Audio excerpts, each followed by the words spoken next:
Hello and welcome back to the Puncher's Chance podcast with myself, Sam Hill, and as always, I'm joined by Harry Tovey and Ben Thomas. And in today's episode, we're going to be talking about the big Knockout Chaos event in Saudi Arabia, Anthony Joshua versus Francis Ngannou, and all of the undercards. We're looking at some audio clips to do with those fights, as well as having a quick look at some of last weekend's fights, such as Abbas Barrow versus Sam Eggington, and of course, Jake Paul. Now, this is the second time we've recorded this episode. Man, the first time was so nice, we had to do it twice. There we go. Harry was waiting for that one. I needed to do it. Thanks to Sam, can we all say that Sam didn't press record? What an idiot. I did press record. We've just wasted another 2 hours of our lives that we're not going to get back in Wetherspoons. Don't you mean you are spending an hour talking about some brilliant boxing that you're excited to do? I told you all the important facts earlier on, and as Ben said before, he's going to nick them all now, so I ain't going to have them. Anyway, straight into that big fight, Anthony Joshua, Francis Ngannou. I mean, what a fight it's going to be. I said it. It's almost nice that the Usyk Fury fight has been called off because it means we can be so excited about this one. But I mean, how good a fight is it going to be between those two? It's a proper 50-50 fight. This, I can't. When you look at who's going to win, I can't pick one. If I'm being honest, I think this is AJ's toughest test to date. Obviously he's fought the likes of Dillian White, Vladimir Klitschko, Joseph Parker, Ruiz Jr. twice, Usyk twice, but Ngannou's lack of experience makes him a tricky customer for AJ on Friday night, in my opinion. Yeah, it's just mad with Ngannou in his second fight. Obviously he faced Fury, lineal heavyweight champion in the first fight. Now AJ, Olympic boxing heavyweight, in his second fight. And if he manages to pull off the upset on Friday, you could be looking at being the undisputed heavyweight champion in his what a story third fight and being the best combat sports athlete in history, probably. Yeah, I mean, that's mental, that. And I mean, it couldn't have really happened to a nicer guy either. Like, everyone's been talking about it, but Francis Ngannou, the whole build up to the Fury fight, he was just so humble, so nice, so respectful. Hasn't changed. And he hasn't changed in this one as well. He's still so respectful of AJ and says, he's a great boxer, he's this, that and the other. I'm going to go in there and I'm going to beat him, which you've got to say as a boxer. But yeah, it's going to be some fight. And I think it like we said, it might be a difficult fight for AJ in the sense of how unorthodox Francis Ngannou is. I mean, the shots aren't going to be necessarily what, the sort of orthodox fighter will throw. And some of the best boxers of all time you'd consider to be unorthodox. Yeah. Muhammad Ali didn't fight sort of how you teach someone to fight. Mike Tyson and Tyson Fury. Tyson Fury's none of them fight in a sort of textbook boxing way, but they're so good at what they do. Is Ngannou going to be that? He's got a different style, but he's got such power. Maybe that's what he'll do. The way he fights is effective. He should be better in this fight. I think he's had obviously longer to work on his craft as a boxer, and I think the main risk for AJ is if he gets caught with a big shot, because I don't think there's a bigger hitter out there than Francis Ngannou. He's if he catches him with a clean shot on Friday night, I think he's in a bit of trouble, AJ. But I think that's obviously the best hope that Francis has got of winning. I think, unlike Fury as well, AJ's prepared properly for him. He's had a 12-week camp leading up to this, and yeah, I'm very excited for Friday night because it's such a 50-50 match. He's carried the heavyweight division now for over half a decade, maybe. Yeah, the likes of Dillian White, Klitschko, Povetkin, Takam, Parker, Ruiz, Usyk, and all them. Unlike Fury, he's fought big names consistently. All right, Fury's had that trilogy fight with Wilder, but yeah, listen, AJ, I hope he can win, but yeah, it's going to be a good night. And I mean, we said it after the Otto Wallin fight, but the old AJ is back. The old 100%. AJ is 100% back. He's fighting at his best in a different style to before. He's now that combo puncher. More volume of punches. He's a different fighter though, and one that's really, really exciting. I mean, Ben Davison's done a brilliant job with AJ at getting his head back in the right place and reminding him who he is and what he can do. And with those two working together, and obviously the Tyson Fury fight, coming up, hopefully, it could be dream come true for AJ. We could be seeing an AJ, get the all of those world title belts like we expected him to do, and like we all hope that he is gonna. Yeah, I think that was the best move AJ could have made, was linking up with Ben Davison. He's looked a different fighter again since he's joined up with him. Looks as if he's got his confidence back. If he can put out a statement on Friday night and stop Ngannou, or at least better Fury's performance, then you're probably looking at that fight. And obviously Ben Davison trained Tyson Fury before, so he'll know everything that AJ needs to know in terms of trying to get one over Tyson Fury as well. And well, Tyson Fury did an interview yesterday, I don't know if you boys seen it, with Charlie Parsons, and Fury said he didn't understand why AJ didn't look for another big trainer in the UK. Why did he go over the pond to America to train with I can't remember his name, but he's back in the UK training. And yeah, as you said, the old AJ who fought the likes of Klitschko, Povetkin is back, and it's good to see because he's no longer shy. He's got confidence back in himself that he can go into a fight and he can trade with someone without the worry of getting clipped. And yeah, it's so good to see. And I think I suppose that sort of segues us nicely onto the first of our audio clips. Can I guess what it is? Yeah. I'm not going to let you do that because I have a feeling you might get it right. I might say it word by word then. Ben Davison talking about the AJ versus Ngannou fight, what necessarily that Ngannou brings to the fight, and then his prediction for the fight as well. He brings his own threat. He's probably a little bit unorthodox, Ngannou. But we're confident in what we need to do, and AJ knowing what he needs to do. And when you do look at this fight, you know the stars of both men, how do you see AJ win? I see an Anthony Joshua knockout. So, I mean, very bold. It's a pretty emphatic claim from Ben Davison, and yes, we wouldn't expect him to say anything else. You know, you got to have the utmost belief in your fighter, and your fighter's got to have, you know, the utmost belief in themselves. That was one of the things that Brandon said when we interviewed him, that you've got to almost have a delusion to be a good boxer, that no matter who is in that ring with you, you think you can beat them. And I think, you know, like we said, AJ's kind of got that back now. But, you know, like Ben Davison said, Ngannou's a difficult test. He brings some things that they wouldn't expect. He's going to do things in a way they wouldn't expect. And it's going to be an interesting fight.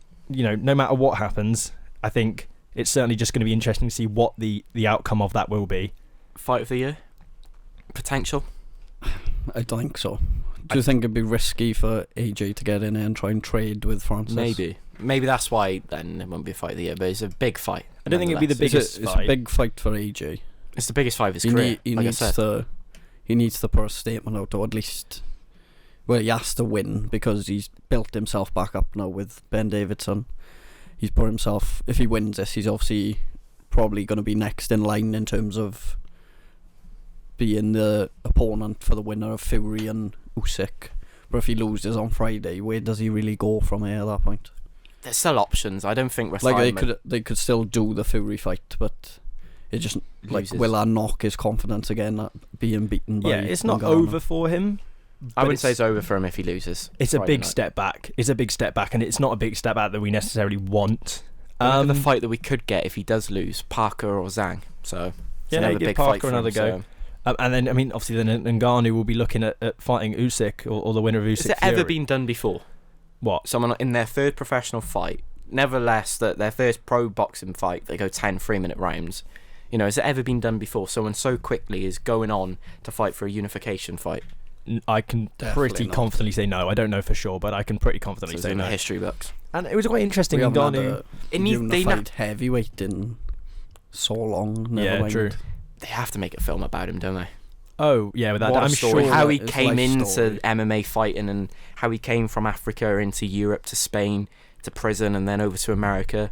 His plan has always been to get into boxing, but yeah. Well, His Excellency said that they're looking at making Netflix documentaries or documentaries about fighters, about some of the greats, and I'd be surprised if they haven't. They're not thinking about doing a documentary or that sort of thing on Francis Ngannou, because, you know, why wouldn't you? Especially if he, like you say, goes on to win this fight. Talking about documentaries, did you boys see that Netflix Battle of the Baddest thing behind the scenes? I haven't seen it. No, I haven't seen it yet. Good insight into Ngannou's training there. It was really good. Fair play. I have to give it a check out. And then our next audio clip is Wade Plem from the Wade Concept YouTube channel, talking about Francis Ngannou and the differences between AJ and Fury. in terms of as opponents for that fight, and what AJ will bring and what Fury brought to that fight. I know everybody's saying it's easy money. Eddie Hearn said it's easy money for AJ. I believe AJ possesses a style that's going to be a little bit more difficult for Francis Ngannou versus the Tyson Fury fight, because Tyson just wanted to lay on him, pump his jab, and again, just lay on him. Use his weight, try to bully Francis, and he found out really quick that Francis is a big boy, 270 plus. But I think this is a little different. I think AJ is going to stand at more of a boxing range and throw combinations, which again, puts him in a danger zone, but I think he wants to fight that fire with fire this time around. I've seen that from him in the last couple. He's starting to open up a little bit more. Gives Francis opportunities, but the volume of AJ is what I think is going to be the big difference. But this isn't going to be a, throwing 13 punches around fight. At least I don't think so. I don't think Francis is going to get away with that this time. So obviously, that's some of the stuff, we've talked about. And I think it plays up quite nicely as well to if we do get to see AJ and Fury fight, some of those style differences, will Fury, if they do get in the ring, will he look to employ a similar tactic against AJ in terms of, line him and get close to him and fight on the inside, or, how will that work out? But it certainly is interesting for this fight. And ultimately, I think we know that AJ is going to go in there and try and outbox Ngannou. 100%. And I think we know that he's going to go in there and he's going to want to make a statement. But will that open him up for problems? Because that power of Ngannou, if he hits him with a big right or a heavy shot, he can cause some serious damage and put any heavyweight's lights out. I think Friday night is all about AJ just getting the win. No matter how you get it, just get the win and move on. He did the same with Andy Ruiz back in 2019 when he lost and then came back and just didn't really get in close with him, just stayed on the outside and just jabbed him and won every single round. I think that's a better statement than finishing Ngannou, because you're just finishing a fighter that's not really a boxer, is he? Yeah, I think the smartest thing AJ could do was probably just use his boxing skill and IQ and just win the rounds. Don't cause yourself any issues. Win the fight. You've put the statement out there that you've done probably a better job than what Fury has done. I just don't think it's a smart idea to risk getting in there. And if Ngannou catches you with a punch, he is going to put you out. Is this as well the first opponent AJ's faced that's bigger than him? AJ's normally the bigger man in his fights, but he's not going to be able to throw Francis about. Yeah, I don't know if it's the first time, but it's certainly that I can't think of anyone that AJ's fought that's bigger than him, heavier than him, obviously at Ruiz and all them. But yeah, it's the first time as well. I think he's probably fighting someone that's both bigger than him and is at a high level. Yeah. Obviously, I'm sure down at earlier in his career he's fought big fighters. Because it's heavyweight boxing, you're going to find big fighters. But not. It's not like the same though with Ngannou though, is it? No, I mean the guy weighed in at Ngannou's 277 pounds against Tyson Fury. He weighed heavier than Tyson Fury did in that fight, and he's got muscle on him, unbelievable. Yeah, exactly. And then I think strong. AJ weighed in at, I think it was like 240 odd pounds against Otto Wallin. So that's a big difference. It's a big difference, and if Ngannou uses it right, he could make it a difficult night for AJ if he's smart about it. But yeah, it'll be interesting. And Ngannou spoke about why it's only 10-minute rounds, and he said it quite clearly. It wasn't trying to take the piss. He said, I've never done 12 rounds. Who goes straight from 12 rounds? I want a 10-rounder. And I think it's fair. You can't really blame him. Who goes in the UFC? They only do 5-minute rounds, so he's already surpassed that already, hasn't he? So to be fair, Mike, you could argue that if he had done 12-minute rounds against Fury, he could have beaten him. That's why maybe they're not doing 12 rounds. They don't want the championship rounds. No, Ngannou said himself, he said, the reason Ngannou was the one I didn't the reason it's 10 rounds is because I've only ever had beaten Tyson Fury. But he's only but you can't go into 12 rounds in your first fight. That is serious distance, 12 rounds. Did he look tired to you? I thought he looked the more prepared for another 2 rounds, but Fury looked knackered. Yeah, but Fury looked huge in that fight as well, not in the same way Ngannou did. It seriously. That's the worst version of Tyson Fury we're gonna see. It reminded me of when Tyson Fury faced Otto Wallin in Vegas. Yeah, his dad was not happy then. Big John Fury, was he? No, it was a very underwhelming performance from. It's an exciting fight week as well, ain't it? With the press conference away, and what are they going to be like when they go head to head? Yeah, and are they going to show respect, or are they going to be a bit fiery towards each other? I think it'll be respectful. Yeah, maybe a normally few one-liners here and there, and obviously we've got a huge or a great card built around it as well. I mean, we said unfortunately the Magomed Kurbanov and Israel Madrimov fight has been called off. There was a medical issue with that one for the super welter WBA world title, but then there's still some great fights. I mean, the first one, the one we're nervous, excited, everything. The one we've spoke to every person involved in Welsh boxing about. Gavin Gwynne versus Mark Chamberlain. Mark Chamberlain obviously 14-0. It's going to be a tough test for Gavin, and I think we've been talking a lot about this fight from Gavin's point of view because it's the world we're in terms of Welsh boxing, and everyone's been saying he's the hardest working man in world boxing, and has nothing but great things to say about Gavin. But it is a tough test. He's had a lot of tough tests so far, but it is another tough test for him. It's another step up, but he's always up for them though, ain't he? Tony was saying in the gym, he's the only boxer he knows that's willing to just go in there and leave it all in there. And it's finally we get to see a Welshman in Saudi Arabia. We were meant to have Joe Cordina. Obviously, he's probably going to be fighting now May 18th. And he's the most deserving, as Brandon Scott said to Ben on Saturday. He's the most deserving Welsh boxer, potentially British boxer, to have a shot like this because of how much he's done for the sport. Yeah, it's for the both of them. I think it's the toughest test of both of their careers. It's massive for whoever wins it because they're both European champions. Gavin's obviously EBU European, Commonwealth. Mark Chamberlain's IBF. So the next step for the winner logically is that world title shot, and it'd be great for Gavin after all he's put in.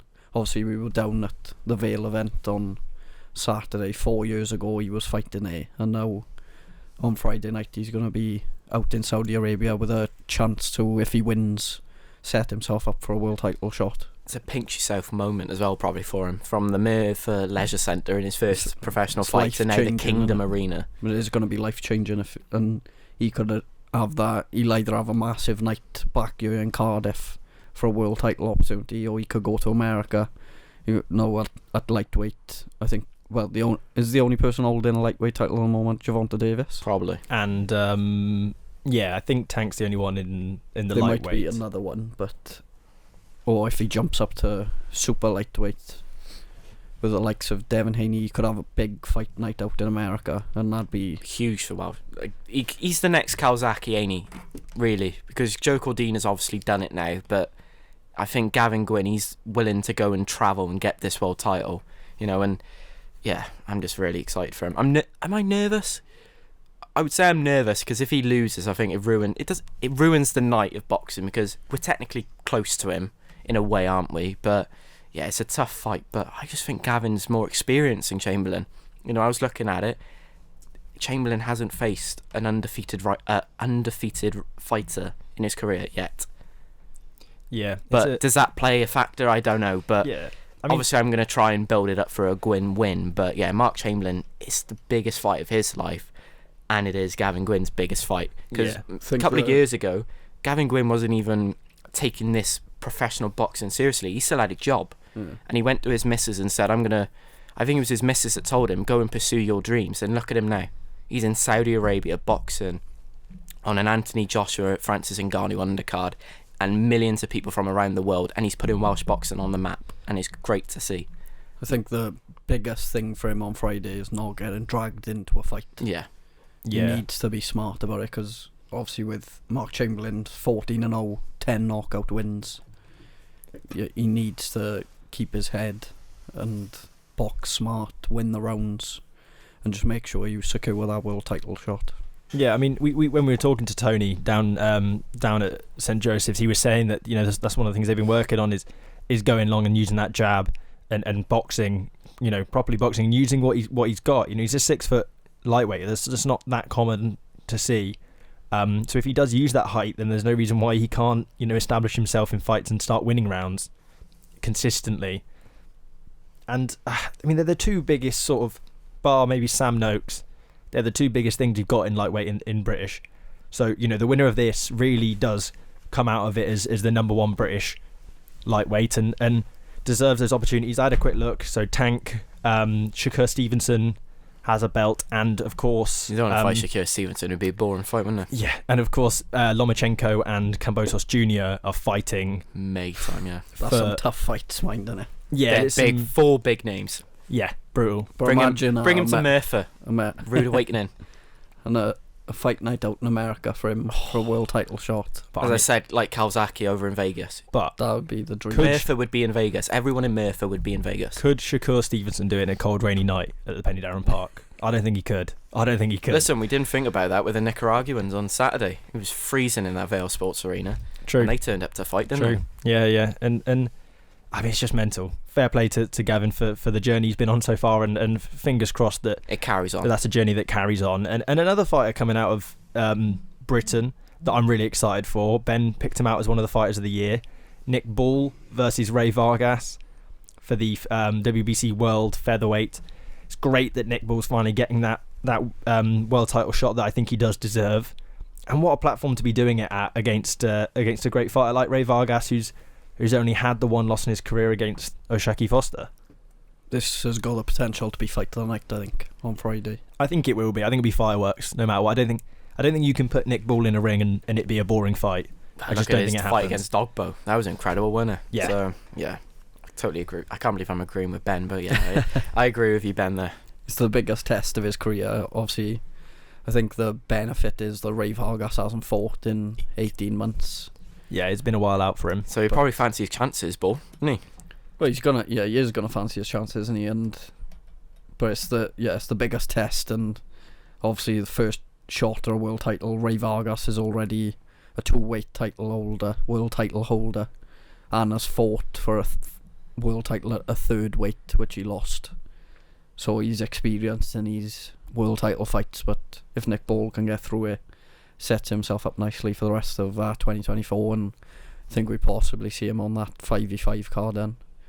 Against a certain Raymond Ford. You've got Ray Ford, or you've got Lee Wood, I think, is another one. Cracking fights. What a story as well, Raymond Ford on Saturday night, 12th round finish. Unbelievable. And what? How many seconds were left? 7, 8. And I think pretty much everyone had him down on the scorecards at that point, and you know, he rolled the dice and he caught him well and finished him off. And yeah, what a story that is. I'd love to see Ray Ford versus Nick Ball. You know, it's just fireworks. But as well. Equally, if you know, Lee Wood, I mean, I know they're both Nottingham, Liverpool. Unfortunately, you couldn't do Lee Wood versus Raymond Ford on that 5v5 because they are both. Well, but it's easier to make though, so they could easily. That could happen down the line, but obviously Lee Wood's not with Matchroom, but he does a lot with Matchroom, and Ray Ford's with Matchroom, obviously. I think you get Ray Ford, Nick Ball on 5v5 Matchroom, Queensbury. Unify the belts, and then the winner of that promoter Ben Hearn fights Lee Wood. Yeah.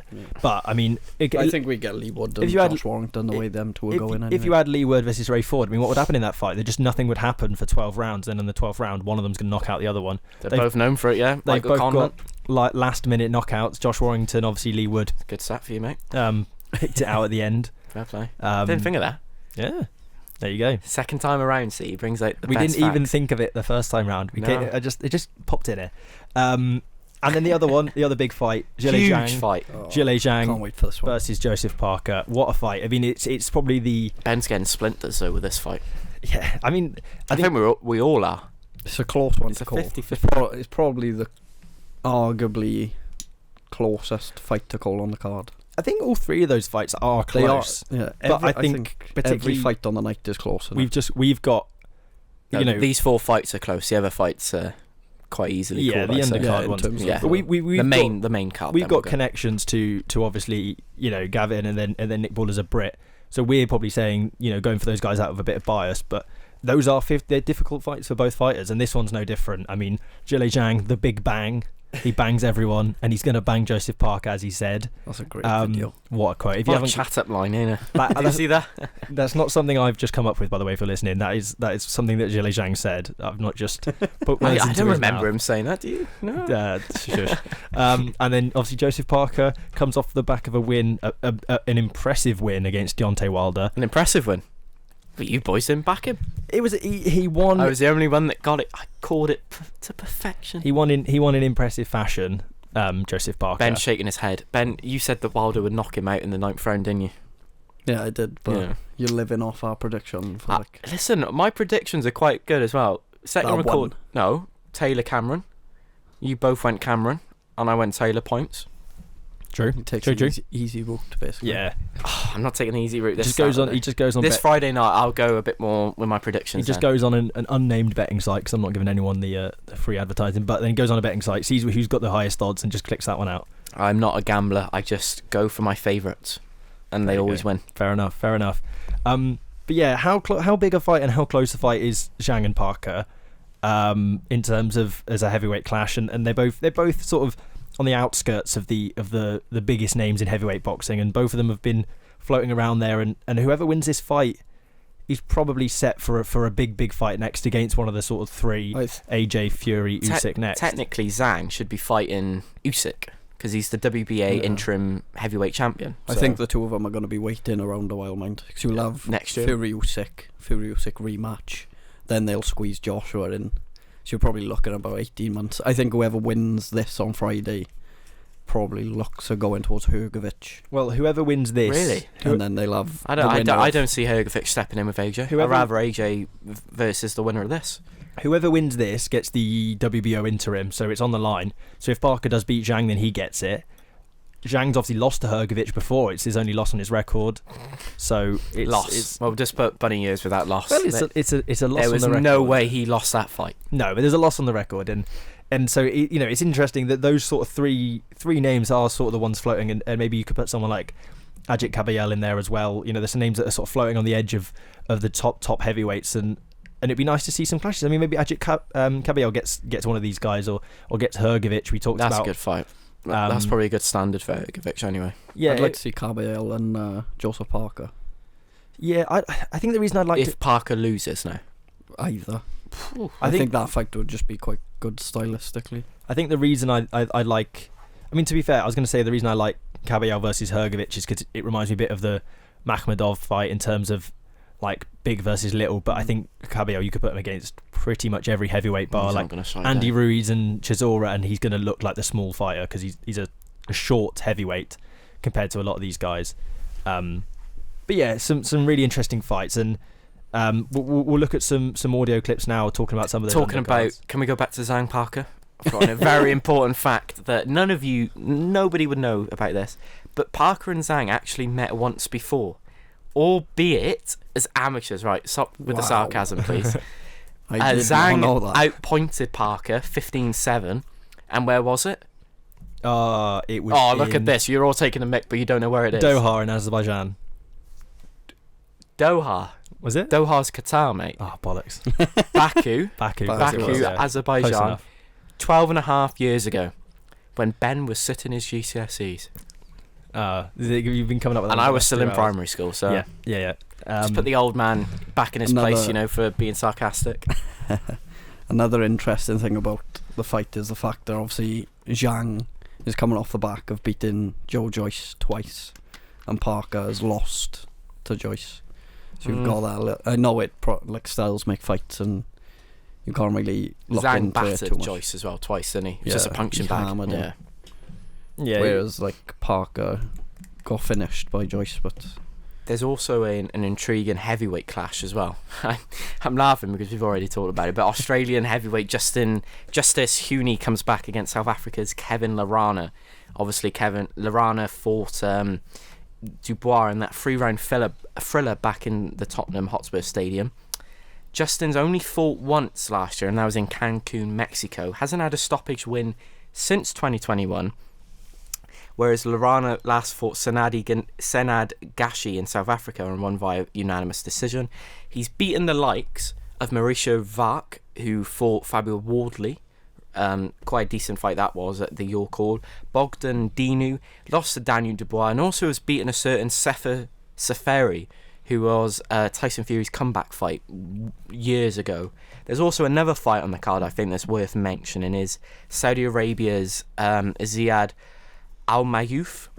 I hope I haven't butchered his name there. He's set to face Christian Lopez Flores. I'm saying it's one for us to keep an eye on, as Christian is set to fight Rashid Omar, who's a part of St. Joseph's boxing gym, on April 30th.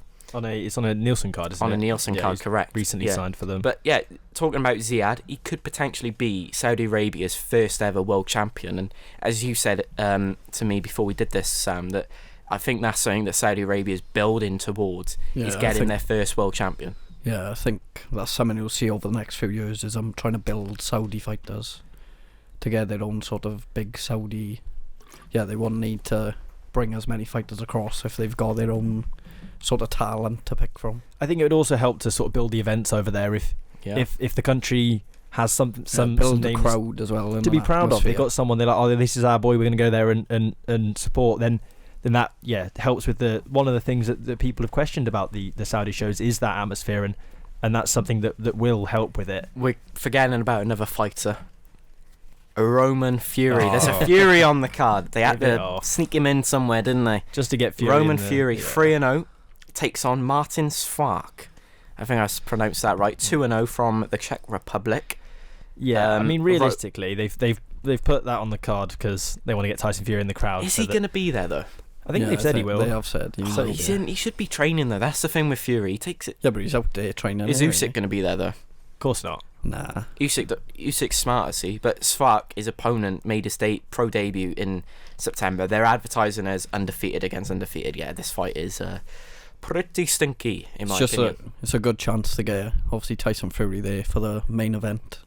Then if AJ gets the job done, you have AJ and Does Fury he stick going. around though?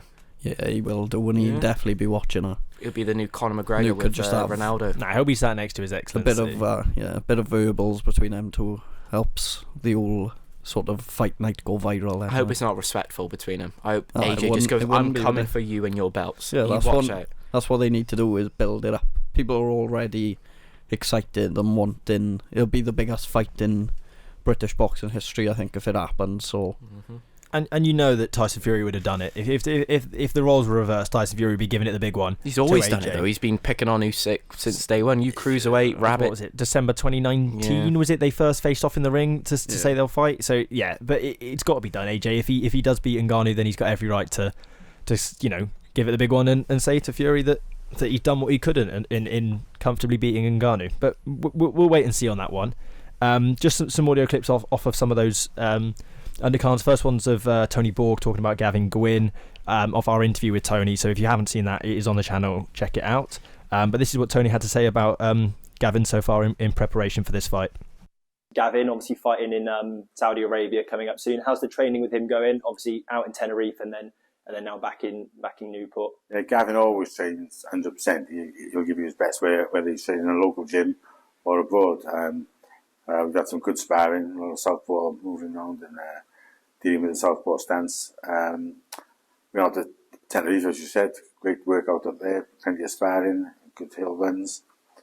I'm ready to go to Saudi now and do the business. So obviously, there's something that Tony mentioned there that we haven't really touched upon is obviously that southpaw clash, or Mark Chamberlain coming in at southpaw against Gavin. Obviously, Gavin faced Marsili last time out as a southpaw. But that is going to be it's a different test. Southpaws often can cause orthodox fighters some trouble. Gavin's an experienced fighter. He's probably seen plenty of fighters like that. But it is another interesting test, and maybe those rounds with Marsili have set up Gavin nicely for that test. He's had 2 camps in a row now preparing for a southpaw. Yeah, he had a couple of issues, didn't he, with Marsili our night, and was behind on the cards, I think, until it was stopped. But do you think if it wasn't stopped, Marsili could have maybe got the decision? Or do you reckon the longer it went on? I think Gavin would have stopped him eventually because he was slowing down. But yeah, how old is he? 47. I'm going to say my favourite. What I said earlier on, he's 47, looks 67, but fights like a 27-year-old. Make sure I get that in there again. Marsili was up on 2 of the refs' scorecards one by 2 rounds, 1 by 4 rounds, with 4 rounds to go. So realistically, if he won one more round, at worst he could have got a draw, basically, I think. And you know that the British Boxing Board of Control would have maybe given it to Marsili because he's Welsh, because they don't really like Welsh fighters. Allegedly. I don't want to get any lawsuits coming in. I can't avoid that one. But anyway, no, I'm going off the basis of the English title is called the English title and the Welsh title is called the Welsh area title. Yeah, you're not wrong. I mean, I don't know how fond they are of Italians either, but you never know. True. But I'm just going off recent things as well with British judging.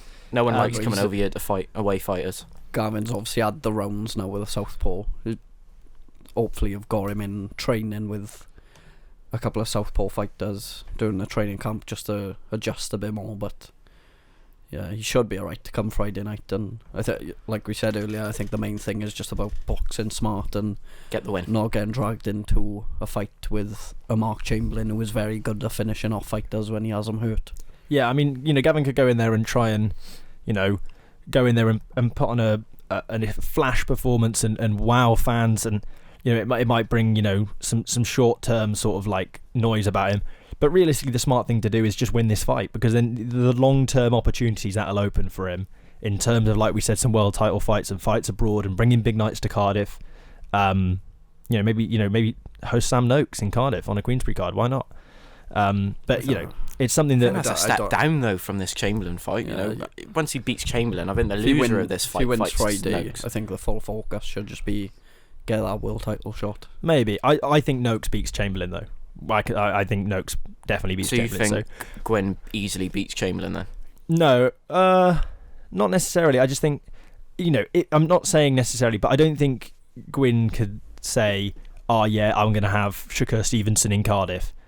I just don't think he has that. No, he's going to have him in Murphy. Exactly. So if you're going to have, but if you're going to have that fight in Cardiff, I think Sam Noakes makes sense for that fight. If you're going to do it abroad, then maybe the likes of Tank, Lomachenko, Shakur Stevenson. Maybe you could get Lomachenko in Cardiff, maybe, but you know what I mean.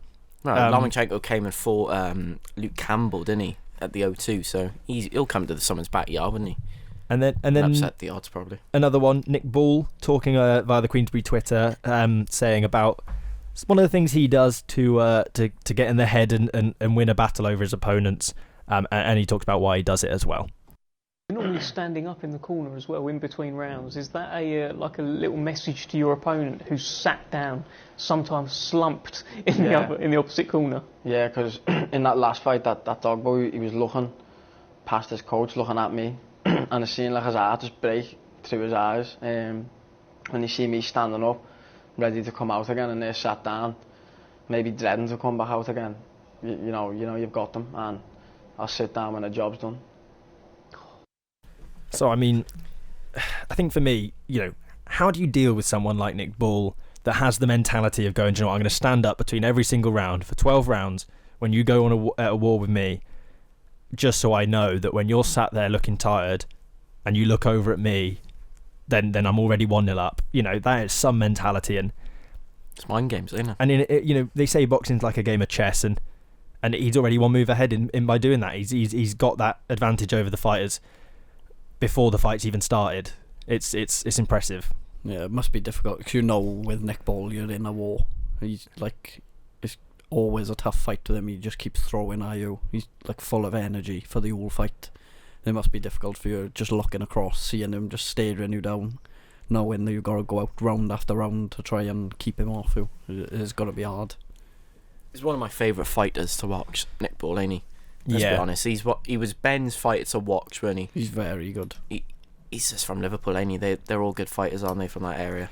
Yeah, and he's an exciting fighter in terms of his style. He's a small guy, he's short, but he's really powerful. He's got that, the variation in the punches. He puts combinations together. It's exactly what you want from featherweight boxing or a super featherweight, maybe it might be, I can't remember, but from the when people talk about those lighter weight categories, you want exciting fights, you want exchange of punches, combinations, and that's what he brings, and absolutely deserving of this opportunity to fight on the biggest stage, and fingers crossed he can do it.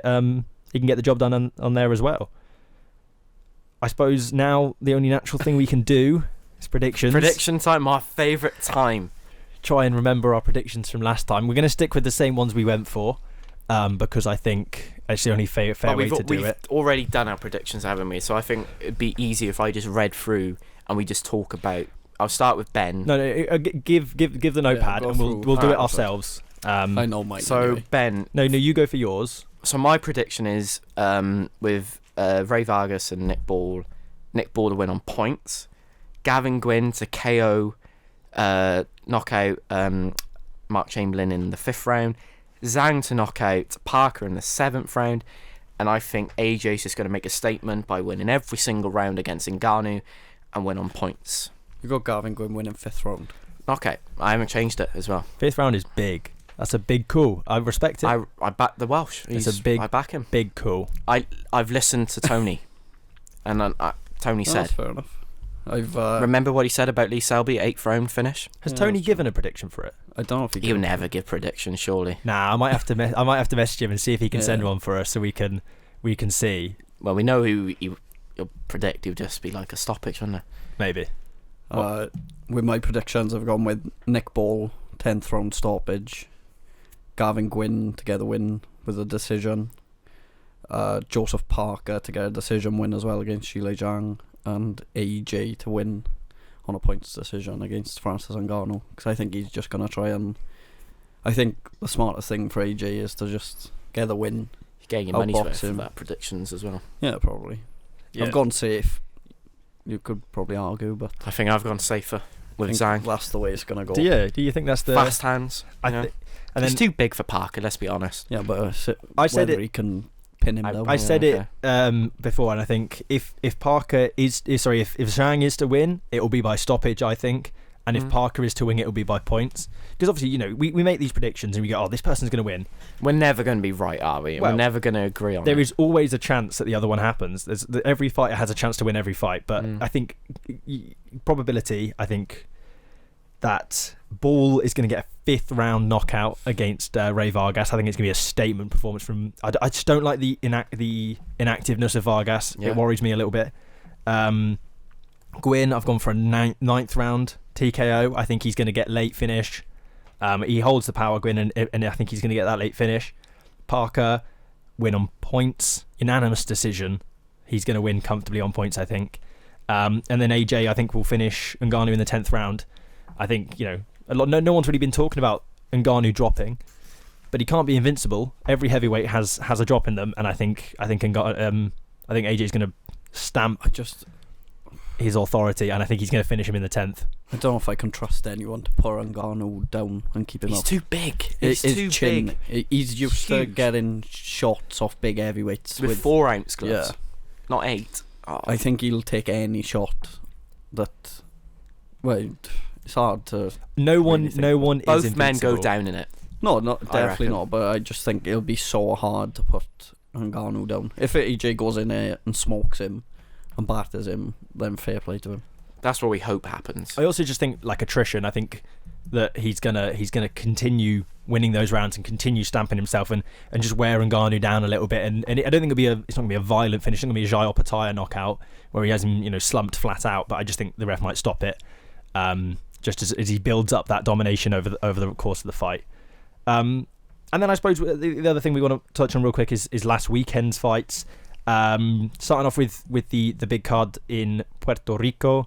Amanda Serrano unfortunately didn't fight versus Nina Menke. That fight was called off just before because of hair dye in her eye, gave her an eye infection. Can't believe that. I feel so sorry for her. That's brutal, that is. And they were booing her as well. If anyone deserves a big fight night, it's her, after all she's done for women's boxing. Especially in her home country.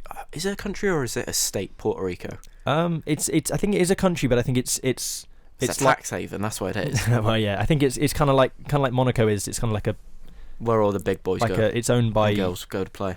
It's owned by America. I don't really know, to be honest. I wouldn't know well enough to say, and I don't want to offend people. You've probably been there on holidays, maybe. I haven't. No, I haven't. You've lived there for a while. You've lived everywhere else in the world. But yeah, it's a shame for Serrano, and fair play to MVP, isn't it? Yeah, to MVP for giving a Not full VIP. refund. No, I said that last time.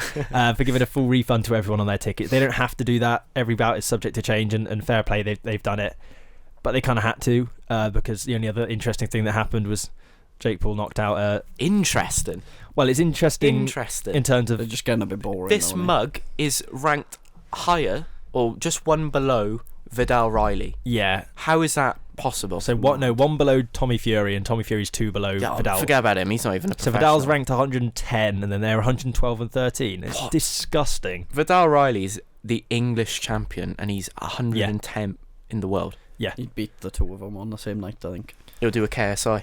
Yeah. Just not have Swarms and Pineda in the opposite corner. It would be just as dominant if he did. I think he'll do it with one hand as well.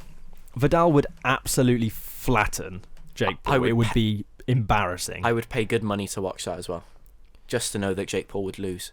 Yeah, I mean, it's a shame. Ben would as well, because Ben wants to see Jake Paul flat out on the canvas. Yeah. Well, no, it's just like he's doing well at what he's doing, but you want to see him get knocked to try and like you've seen him calling out Canelo and stuff, but come on now, that's never going to happen. Canelo, but he hasn't got an opponent, so like he's got his level as an influencer boxer. He should just stick to that, I think. He copied Eddie Hearn though, didn't he? Berlanga won the other week, and he said, "Let's make it Mexico versus Puerto Rico, Alvarez Berlanga." And then Jake Paul comes out and goes, "Let's make it happen, Puerto Rico, Mexico." Come on, wake up, you know. It's anyway. It's out the way now, and obviously, hopefully, Serrano gets a big fight. You know, sometime. It's just a shame that we didn't see another women's fight that was 3-minute rounds. Yeah, and maybe down the line Serrano will get that Sky Nicholson fight. I know Sky Nicholson wants that fight quite heavily. Or obviously Nigerian Elizabeth Ashoba we interviewed, and she said she wants world titles this year, and soon enough she's going to be knocking on that door, without a doubt. And then the other one, another title fight, Abbas Barral versus Sam Eggington up in Telford on Friday night.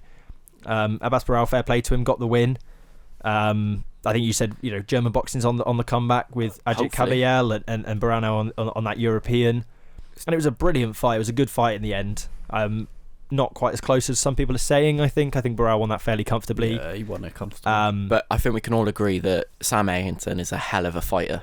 He's always in entertaining fights. As I said, if he's not one of your favourite British boxers, then you don't know British boxing.